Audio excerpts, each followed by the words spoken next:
আসসালামু আলাইকুম ওয়া রাহমাতুল্লাহ। আপনার গুনাহের পরিমাণ যদি সমুদ্রের ফেনা রাশির পরিমাণও হয়ে থাকে তাহলে চিন্তার কোনো কারণ নেই। প্রিয় দর্শক, এই 4টি জিকির সব সময় পাঠ করুন, বিশেষ করে প্রত্যেক ফরজ সালাতের পর পাঠ করুন।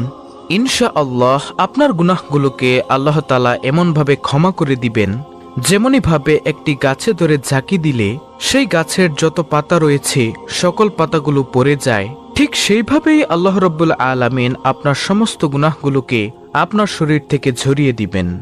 সুবহানাল্লাহ। আজকের ভিডিওতে আমি এই 4টি জিকিরের আমল নিয়েই কথা বলবো ইনশাআল্লাহ। যেই 4টি জিকির সম্পর্কে বলেছেন আমাদের প্রিয় নবী সাল্লাল্লাহু আলাইহি ওয়াসাল্লামের সাহাবী আবু হুরায়রা রাদিয়াল্লাহু তাআলা আনহু। নবীজির প্রিয় সাহাবী বলেন, সর্বপ্রথম নম্বর জিকিরটি হলো সুবহানাল্লাহ। প্রিয় দর্শক, আপনি কি জানেন যে সুবহানাল্লাহ জিকিরের কত দাম? আল্লাহ তাআলা বলেন, আমার কোনো বান্দা যদি একবার সুবহানাল্লাহর আওয়াজ দেয়, আমি আল্লাহ আসমান ও জমিনের মধ্যবর্তী যত ফাঁকা জায়গা রয়েছে সকল ফাঁকা জায়গাগুলোকে নেক দ্বারা পরিপূর্ণ করে দেই। সুবহানাল্লাহ। প্রিয় দর্শক, আপনি যদি চেয়ে থাকেন যে আপনার আমলনামায় এত পরিমাণ নেক দ্বারা পরিপূর্ণ হোক, তাহলে ইনশাআল্লাহ আজকের পর থেকে আপনি অবশ্যই সুবহানাল্লাহ এই জিকিরটি বেশি বেশি পাঠ করবেন ইনশাআল্লাহ। সুবহানাল্লাহ জিকিরের দ্বিতীয় ফজিলত হলো, কেউ যদি একবার সুবহানাল্লাহ পাঠ করে রব্বুল আলামিন জান্নাতের মধ্যে একটি গাছ রোপণ করেন। ওই গাছের ছায়া এত লম্বা হয় যে একটি দ্রুতগামী ঘোড়া যদি 500 বছর পর্যন্ত দৌড়ায় তাহলেও ওই গাছের ছায়া অতিক্রম করতে পারবে না। আল্লাহু আকবার। প্রিয় দর্শক, মহান মালিকের দরবারে সবচেয়ে প্রিয় দামি বাক্যটি হচ্ছে সুবহানাল্লাহ। সুবহানাল্লাহর অর্থ হচ্ছে আল্লাহ তাআলা পবিত্র। আল্লাহ তাআলা এই পৃথিবীতে কেন বান্দাবান্দিকে পাঠিয়েছেন তার একমাত্র কারণ হলো তার ইবাদতের জন্য। তার বান্দাবান্দি তার ইবাদত করবে সেজন্য আল্লাহ রাব্বুল আলামিন সৃষ্টি করেছেন। প্রিয় দর্শক, তাই আল্লাহ তাআলা ইবাদতকারীকে অনেক পছন্দ করেন।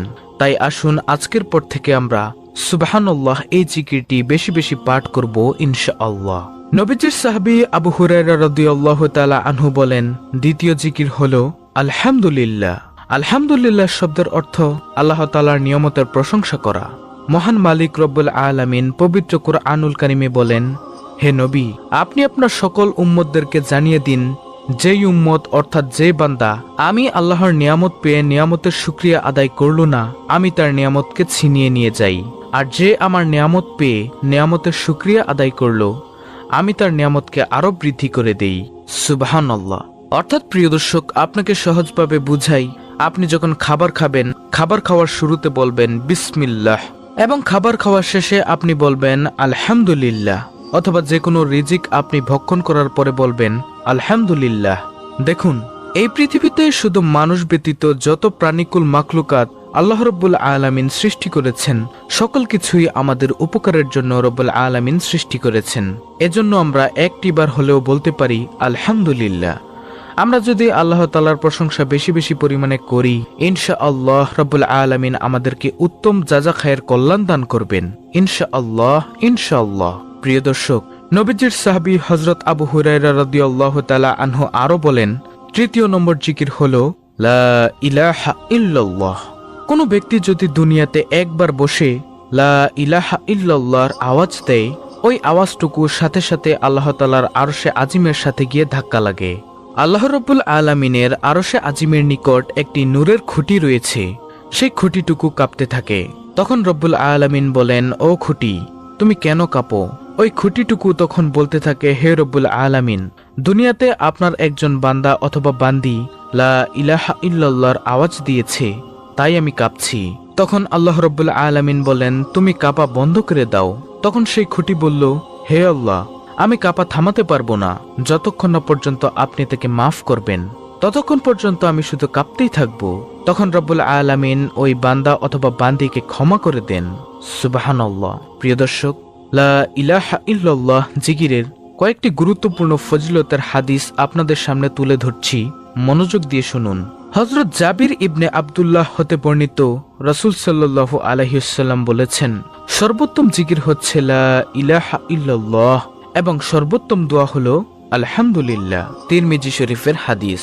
হযরত মুয়াজ রাদিয়াল্লাহু তাআলা আনহু থেকে বর্ণিত, রাসূল সাল্লাল্লাহু আলাইহি ওয়াসাল্লাম বলেছেন, যে ব্যক্তি খালেস অন্তরে একনিষ্ঠতার সঙ্গে লা ইলাহা ইল্লাল্লাহ বলবে সে জান্নাতে প্রবেশ করবে। মুসনাদে আহমদ। হযরত ইতবান বিন মালিক রাদিয়াল্লাহু তাআলা আনহু থেকে বর্ণিত, রাসূল সাল্লাল্লাহু আলাইহি ওয়াসাল্লাম বলেছেন, যে ব্যক্তি একমাত্র আল্লাহ রাব্বুল আলামিনকে সন্তুষ্ট করার জন্য লা ইলাহা ইল্লাল্লাহ বলবে, কিয়ামতের দিন সে এমনভাবে উপস্থিত হবে যে তার উপর জাহান্নাম হারাম হয়ে গিয়েছে। বুখারী, মুসলিম, মুসনাদ আহমদ। সুবহানাল্লাহ।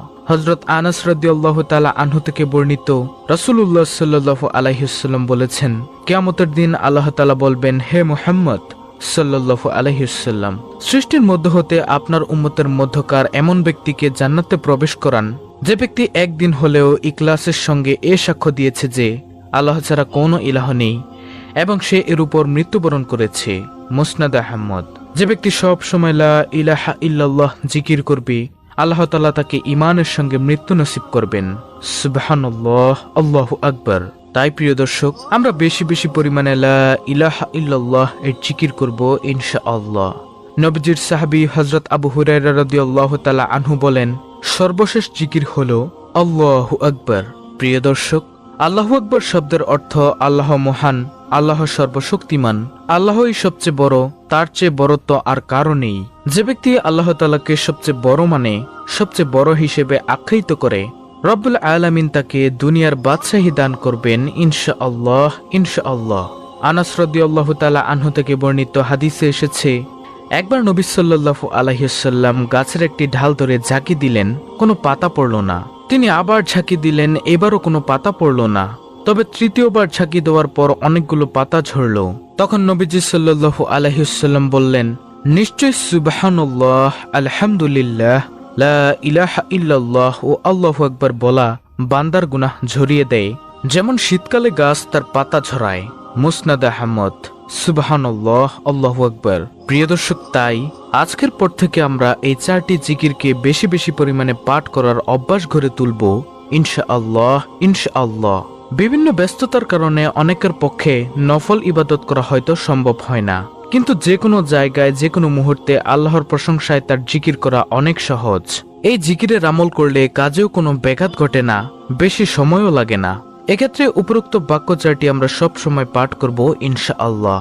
আল্লাহ রাব্বুল আলামিন আমাদের সকলকে এই 4টি জিকির বেশি বেশি পরিমাণে পাঠ করার তৌফিক দান করুন। আমিন, সুম্মা আমিন। প্রিয় দর্শক, যদি ভিডিওটি ভালো লাগে তাহলে অবশ্যই চ্যানেলটিকে সাবস্ক্রাইব করে বেল বাটন অল বাজিয়ে দিবেন। ভিডিওটিতে একটি লাইক দিবেন এবং কমেন্টে আমিন লিখবেন এবং অন্য মুসলিম ভাই বোনদের কাছে ভিডিওটি শেয়ার করে দিবেন, যেন তারাও দেখে শিখে আমলটি করতে পারে।